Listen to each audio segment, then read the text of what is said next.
عليكم ورحمة الله. نحمده ونصلي على رسوله الكريم. أما بعد فقد قال الله تعالى: أعوذ بالله من الشيطان الرجيم. بسم الله الرحمن الرحيم. واعتصموا بحبل الله جميعا ولا تفرقوا. الآية.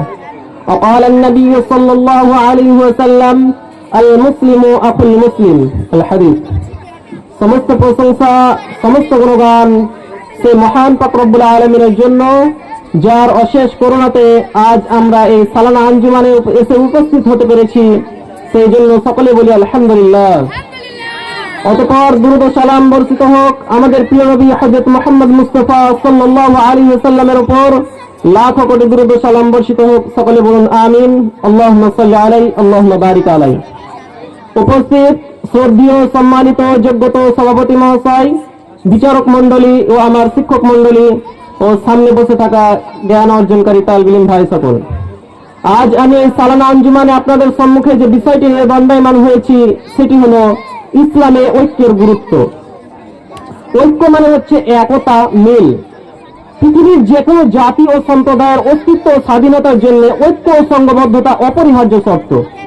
একতার সঙ্গে একটা বিরাট শক্তি কোন ঐক্যবদ্ধ জাতিকে সহজে কেউ পরাজিত ও নিশ্চিহ্ন করতে পারে না। যে কোনো শত্রু এমন জাতিকে সমীহ করে চলতে বাধ্য। পক্ষান্তরে বিশৃঙ্খল জাতি কোনো অবস্থাতেই উন্নতির চূড়ায় আরোহণ করতে পারে না। নিজেদের মধ্যে পারস্পরিক হানাহানিতেই তাদের শক্তি নিঃশেষ হয়ে যায়। এ ধরনের জাতি নিজেদের সম্মান এমনকি স্বাধীনতা পর্যন্ত হারিয়ে বসে। এ ধরনের জাতির পক্ষে নিজেদের সম্মান, অস্তিত্ব, সভ্যতা, সংস্কৃতি, ভাষা, জাতীয় বৈশিষ্ট্য এবং ধর্মের হেফাজত করা কোনো অবস্থাতেই সম্ভব হয় না। মুসলিম উম্মাহ এমন একটি জাতি যারা সারা বিশ্বের মধ্যে ছড়িয়ে আছে। মুসলিম উম্মাহ আসলে ইসলামী আদর্শের রক্ষক। ইসলামের আদর্শ তখনই বাস্তবায়িত করা সম্ভব হবে যখন মুসলমানরা হবে ঐক্যবদ্ধ, সুসংগঠিত। ইতিহাস সাক্ষী আছে বিচ্ছিন্নতার যুগে মুসলমানদের মধ্যে ফিতনা কিভাবে মাথা চাড়াতে উঠেছিল। এই জন্য ঐক্য ও সংঘবদ্ধতার প্রতি ইসলাম অস্বাভাবিক গুরুত্ব আরোপ করেছেন। কেবল বিশৃঙ্খল বিচ্ছিন্ন না হয়ে ঐক্যবদ্ধ থাকতে ইসলাম মুসলমানদেরকে নির্দেশ দেননি, বরং সেই সাথে তারা কিসের ভিত্তিতে ঐক্যবদ্ধ হবে, কি উদ্দেশ্যে সংগঠিত হবে এবং ঐক্য ও সংঘবদ্ধতাকে কিভাবে অক্ষুণ্ণ মজবুত রাখবে সেটাও মহান আল্লাহ তাআলা বলে দিয়েছেন। মহান আল্লাহ তাআলা পবিত্র কোরআনের সূরা আল ইমরানের 103 নম্বর আয়াতের মধ্যে বলেন: ওয়া'তাসিমু বিহাবলিল্লাহি জামিআ। তোমরা আল্লাহর রুজুকে, আল্লাহর রশিকে আঁকড়ে ধরো, ওয়ালা তাফাররাকু, এবং তোমরা দলে দলে বিভক্ত হয়ে যেও না। মহান আল্লাহ তাআলা আমাদেরকে এই আয়াত থেকে এটাই বুঝাতে চেয়েছেন যেন আমরা আল্লাহ এবং আল্লাহর রাসূলের আহকাম, হুকুম, বিধানগুলোকে যেন আমরা পুঙ্খানুপুঙ্খানুভাবে পালন করি। এবং তার সাথে সাথে মহান আল্লাহ তাআলা বলে দিয়েছেন ওয়ালা তাফাররাকু, তোমরা দলে দলে বিচ্ছিন্ন হয়ে যেও না। আমাদেরকে দলে দলে বিচ্ছিন্ন হতে থেকে মানা করেছেন। আমরা যদি দলে দলে বিচ্ছিন্ন হয়ে যাই, যদি আমরা একটা গ্রুপ হয়ে যাই, তাহলে আমাদের জন্য কি নেমে আসবে মহান আল্লাহ তাআলা এই প্রসঙ্গ কোরআন মাজিদের মধ্যে বলে দিয়েছেন। মহান আল্লাহ তাআলা পবিত্র কোরআনের সূরা আল ইমরানের 105 নম্বর আয়াতের মধ্যে বলেন: ওয়ালা তাকুনু কাল্লাযীনা তাফাররাকু ওয়াখতালাফু মিন বা'দি মা জাআহুমুল বায়িনাত। মহান আল্লাহ তাআলা বলেন, তোমরা সেই সমস্ত দলের মধ্যে অন্তর্ভুক্ত হয়ে যেও না যাদের কাছে সুস্পষ্ট দলিল, সুস্পষ্ট প্রমাণ আসার পরে যারা দলে দলে বিভক্ত হয়ে গিয়েছিল। যদি তোমরা সেই সমস্ত দলের মধ্যে অন্তর্ভুক্ত হয়ে যাও, তাহলে তোমার জন্য কি হবে? ওয়াউলাইকা লাহুম আযাবুন আযীম, তো তোমাদের জন্য রয়েছে মহাশাস্তি।